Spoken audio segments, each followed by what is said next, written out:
میرا پیارا نبی کتنا پیارا نبی، ساری دنیا کا ہے وہ دولارا نبی۔ بسم اللہ الرحمن الرحیم۔ فاذکرونی اذکرکم واشکرونی ولا تکفرون۔ صدق اللہ العظیم وصدق رسولہ النبی الامین المکین المتین الکریم، ونحن علی ذلک لمن الشاہدین والشاکرین والحمد للہ رب العالمین۔ انتہائی اخلاص و محبت اور جوش عقیدت کے ساتھ حضور نبی محتشم نور مجسم فخر بنی آدم عالم صلی اللہ علیہ وسلم کی بارگاہ میں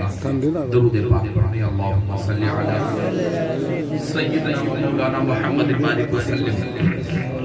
طب القلوب ودوائها وعافیت الابدان وشفائها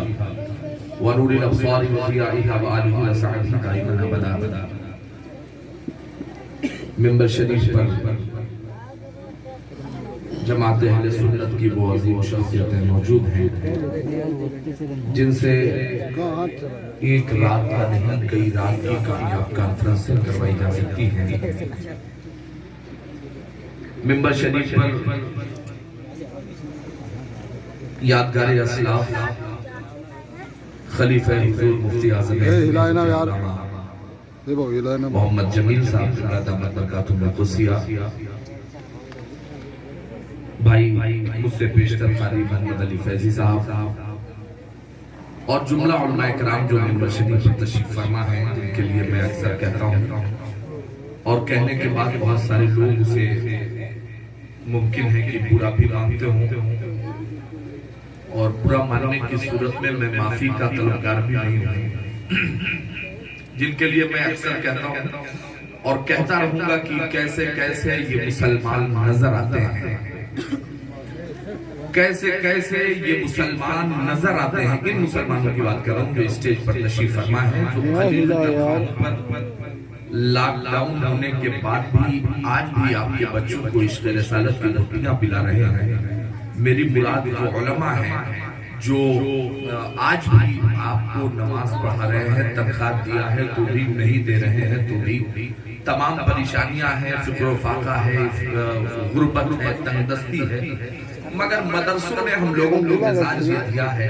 10 سال تک ایسا کھانا کھلا دیا جاتا ہے کہ عادت پڑ جاتی ہے کہ بیٹا اچھا کپڑا نہ ملے برداشت کر لینا، مکان اچھا نہ ہو صبر کر لینا، گاڑی اچھی نہ ہو تو صبر کر لینا، مگر عظمت رسالت سے کبھی سمجھوتا نہ کرنا۔ جو جان مانگو تو جان دیں گے، جو مال مانگو تو مال دیں گے، مگر یہ ہم سے نہ ہو سکے گا، نبی کا جاہو جلال دیں گے۔ تو 10 سال تک یہی مدرسوں میں رکھ کر پڑھایا جاتا ہے، اور پھر میں پڑھتا ہوں کہ کیسے کیسے یہ مسلمان نظر آتے ہیں، میلے کپڑوں میں بھی ذی شان نظر آتے ہیں، تم امیری میں بھی فقیروں کی طرف لگتے ہو، ہم چٹائی پہ بھی سلطان نظر آتے ہیں، تم امیری میں بھی فقیروں کی طرف لگتے ہو۔ اور ایسا نہیں کہ میں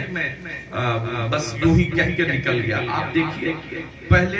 غربت ہوتی تھی، بال صحیح کٹ نہیں پاتے تھے، اب 100 روپے دے کے گدھوں کی طرح بالیں کٹوایا جا رہا ہے، تم امیری میں بھی فقیروں کی طرح لگتے ہو، ایسا کہ دیکھ کے شرم آ جائے، یقین مان لیجیے۔ اور پہلے کپڑے پھٹے ہوتے تھے تو آدمی سلا کے گھومتا تھا، اب سلے کپڑے کو پھاڑ کے گھوم رہا ہے، تو تم امیری میں بھی فقیروں کی طرح لگتے ہو۔ پہلے ایک آدھ جیب میں پینٹ میں ہوتی تھی، اور اب کارگو کی 10-12 جیسے مانگنے والے لوگ، ایک میں دال ہے، چاول ہے، مرچا ہے، الگ الگ سامان، گریوی اس میں ہے، سادہ اس میں ہے، تو یہ ہوتا تھا۔ تو اب وہ کام آپ کر رہے ہو بھائی، مگر ہم ممبر رسول پر قاری محمد علی فیضی صاحب آئے، دارالعلوم فیض الرسول علیمیہ اور غریب نواز کی درسگاہوں نے ہمیں یہ تعلیم دی ہے، بیٹا پیسہ بہت زیادہ نہ رہے تو برداشت کر لینا، عیش و عشرت کی زندگی نہ ہو تو صبر کر لینا، مگر یاد رکھنا کبھی عظمت اسلام اور عظمت صحابہ، عظمت قرآن اور عظمت رسول سے کبھی سمجھوتا مت کرنا۔ ہم جب بھی کھڑے ہوتے ہیں، شاید یہ ہتھ پرا میں اتنے سارے لوگ ہیں، ہم کسی کا نام بھی نہیں جانتے الا ماشاءاللہ علماء کو چھوڑ دیجیے، مگر ہم کھڑے ہوتے ہیں تو آپ سوچتے ہو کہ یار ان کا کیا ہوگا۔ میں اپنے گھر کی بات بتاؤں، میرے گھر میں آج بھی پولیس پرشاسن میں اور الگ الگ وبھاگ میں لوگ بڑے عہدوں پر الحمدللہ آج بھی فائز ہیں۔ اس کے باوجود جب میری دستار بندی تھی دارالعلوم غریب نواز میں تو میرے کزن جو ہوتے تھے، میرے چچیرے بھائی وغیرہ، وہ پوچھتے تھے کہ یار ہم تو MBBS بنیں گے، یار ہم تو ڈاکٹر بنیں گے، ہم تو یار داروغہ بنیں گے، ہم یہ بنیں گے یار، مگر تمہارا کیا ہوگا یار، 2-3 ہزار روپیہ تنخواہ تم کو ملے، تمہارا کیسے چلے گا ارباب بھائی، تمہارا کام کیسے چلے گا؟ الحمدللہ رب العالمین ابھی وہ MBBS بن ہی رہے ہیں، میں زمین سے لے کر آسمان تک کا سفر طے کر رہا ہوں، اور یہ سب بزرگوں کی عنایات ہے، کیونکہ مجھے جو مزاج بریلی کی دھرتی سے ملا ہے، کروں مدح اہل دول بلا، پڑے اس بلا میں میری بلا، میں گدا ہوں اپنے کریم کا، میرا دل پارینہ نہیں۔ ہم کیا جانے کسی انگار بھنگار سے یعنی اوپی والے کو، ہم تو بس ایک چیز جانتے ہیں، اس زمین پر اللہ نے پیدا کیا ہے تو ہم پڑھتے ہوئے جیئیں گے بھی اور مریں گے بھی، کہ سرور کہوں کہ مالک کو، مولا کہوں تجھے، باغ خلیل کا گلے زیبا کہوں تجھے، تیرے تو وصف عیب تناہی سے ہے بری، حیران ہوں میرے شاہ میں کیا کیا کہوں تجھے، حیران ہوں میرے شاہ میں کیا کیا کہوں تجھے۔ جشن غوث الورا ہے اور بہت زیادہ دیر تک میں آپ کے بیچ میں نہیں رہوں گا۔ میں چاہ رہا تھا کہ ایک راجکماری کو انہوں نے بند کر رکھا ہے، لیکن اب تو وقت ختم ہو گیا، انہوں نے کہا کہ میں نے قید کر رکھا ہے۔ یقین مانیے مجھے ہندوستان کے ٹاپ 10 شعراء میں یہ میرا بھائی ہے، مجھے فخر ہے اس بات پر کہ وہ آج بہت سنبھل کے میں بول رہا ہوں، کیونکہ یہاں پترکار ساتھی بھی بیٹھے ہوئے ہیں، کب کیا لکھیں ابھی اناؤنسر صاحب کہہ رہے تھے کس راستے سے جائیں گے، ہوش میں بیٹھو، پترکار بھی یہاں بیٹھے ہیں، جہاں صدیقی صاحب تشریف فرما ہے، لشکر بھی تمہارا ہے، سردار تمہارا ہے، تم جھوٹ کو سچ لکھ دو، اخبار تمہارا ہے۔ ہم تو مذاق ہی کر رہے تھے، آپ اسے لکھ ڈالو یار، حالات کہاں سے کہاں تک پہنچ گئے۔ بہرحال یہ جشن غوث الورا ہے، اور مجھے جو لگتا ہے جو میں نے انالیسس کیا، جو میں نے تجربہ کیا، جو میں نے ایکسپیریمنٹ کیا، تو مجھے یہ پتا چلا کہ آدمی جان بوجھ کر کے کسی ضروری چیز کو اوائڈ کر دیتا ہے، جیسے ذات الوہیت پر کوئی ضرب لائے، کوئی آنچ لائے، تو توحید کے جھوٹے علم بردار کھڑے ہوئے اور انہوں نے ربوبیت کے آڑ میں، الوہیت کے آڑ میں انہوں نے تنقیص مصطفیٰ شروع کر دی اور کہا کہ صاحب یہ تو سنی مسلمان قدم قدم پر شرک کرتا ہے، کفر کرتا ہے۔ ہم نے کہا بھائی کیا ہو گیا، ایسے کون سی غلطی ہم نے کر دی؟ اتنے لوگ اس میں مجھے لگتا ہے 50% لوگ پڑھے ہوں گے اور 50% لوگ ان پڑھ ہوں گے۔ ان میں سے کسی ایک کا عقیدہ جس نے تعمیر ادب اول کا زیرو آنا لانا دادا آرا بھی نہ پڑھا ہو، اس سے بھی پوچھئے کہ بابو کسی ولی کو تم خدا مانتے ہو؟ تو کہا رہے توبہ کرو یار، خدا وہ ہے جس نے ولی کو پیدا کیا، شرک سے پاک۔ یار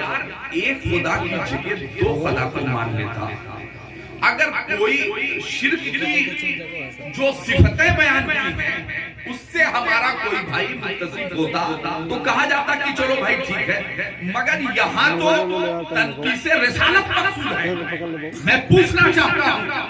ان بے ایمانوں سے جو بڑی بڑی مسجدوں اور بڑی بڑی درسگاہوں کی زینت بن کر بیٹھے ہوئے ہیں، عالم اسلام میں بڑی بڑی جگہوں پر کئی ملکوں میں سلاطین زمانہ کی میٹنگیں منعقد ہوتی ہیں، بہت سارے لوگ اپنے اپنے ملکوں کی آواز اٹھانے کی بات کرتے ہیں، مگر لاک ڈاؤن سے پہلے اسی ہندوستان کی سرزمین پر جب میں نے اپنے ماتھے کی نگاہوں سے پڑھا، اخبار کے پہلے پیج پر جب میں نے پڑھا تھا کہ صاحب اس زمین پر ایک مفتی کا بیان تھا کہ اگر میرا بس چلے تو سب سے پہلے میں گنبد خضرا کو مسمار کرا دوں، معاذ اللہ رب العالمین۔ میں پوچھنا چاہتا ہوں عقل کے اندھوں، جس وقت تمہارے قبلہ اول ہمارے قبلہ اول بیت المقدس کی حفاظت کی بات ہوتی ہے، اس وقت تو تم گونگے اور بہرے بن کر اپنے مدرسوں درسگاہوں میں آرام سے بیٹھے ہوئے ہوتے ہو،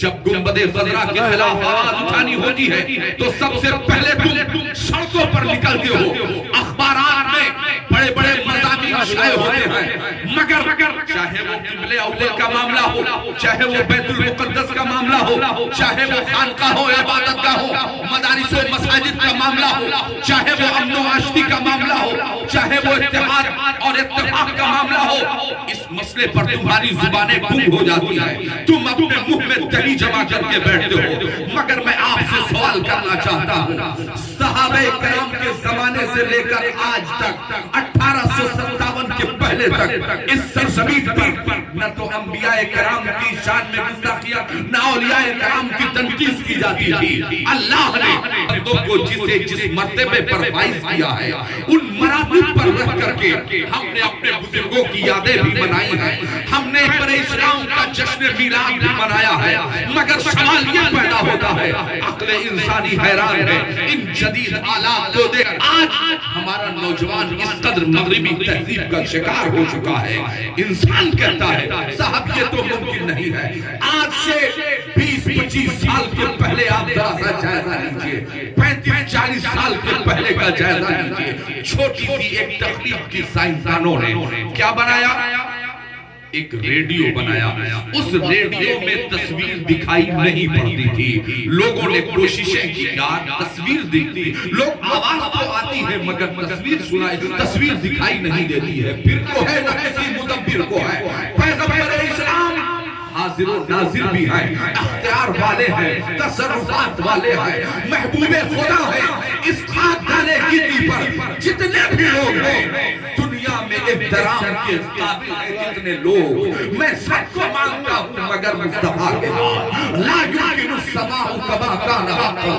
بعد از خدا بزرگ کوئی قصہ مختصر حضرات تاریخ بتاتی ہے، پیغمبر اسلام کی ذات پر، پیغمبر اسلام کے علم غیب پر، پیغمبر اسلام کے حاضر و ناظر ہونے پر، پیغمبر اسلام کے اختیارات و تصرفات پر کوئی بحث نہیں تھی۔ اچانک انگریزوں نے ہندوستان کی سرزمین پر قدم رکھا، بے شمار مساجد و مدارس کو زمین دوز کر دیا گیا، قوم اور امت مصطفیٰ کے بچوں کے سینوں میں گولیاں اتار دی گئی،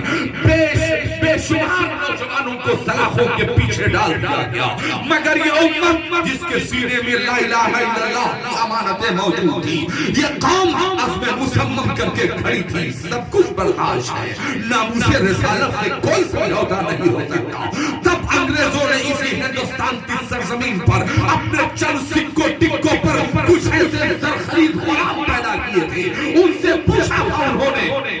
ایک بات بتاؤ، ہم نے انہیں شدید مظالم کے ذریعے کمزور کرنے کی کوششیں بھی کی ہے، یار یہ کمزور کیوں نہیں ہوتے؟ تو کہا تھا ان کے سینوں میں گولیاں اتاری جائیں کمزور نہیں ہوں گے، ان کے مساجد و مدارس کو تباہ کر دیا جائے یہ کمزور نہیں ہوں گے۔ آخر ان کی تباہی کا آسان طریقہ کیا ہے؟ تو مولویوں نے کہا تھا ان کی تباہی کا آسان طریقہ ہے ان کے سینوں سے محمد عربی کی محبت کا جنازہ نکال دو، یہ قوم خود بخود بن جائے گی۔ بس انگریزوں نے وہی سے ٹھان دیا تھا، اپنے سکوں پر زمین اور ایمان کی کان کا سودا کرنے والے مولویوں سے انہوں نے پیسے تھی، جانکاریاں لی تھی اور کہا تھا صاحب ان نوجوانوں کے سینوں سے روح محمدی کو نکال دیا جائے، عشق محمد کو نکال دیا جائے، یہ قوم کامیاب نہیں ہو سکتی ہے۔ آج تاریخ اٹھا کر کے دیکھو، جب ہمارے قوم کی بیٹیاں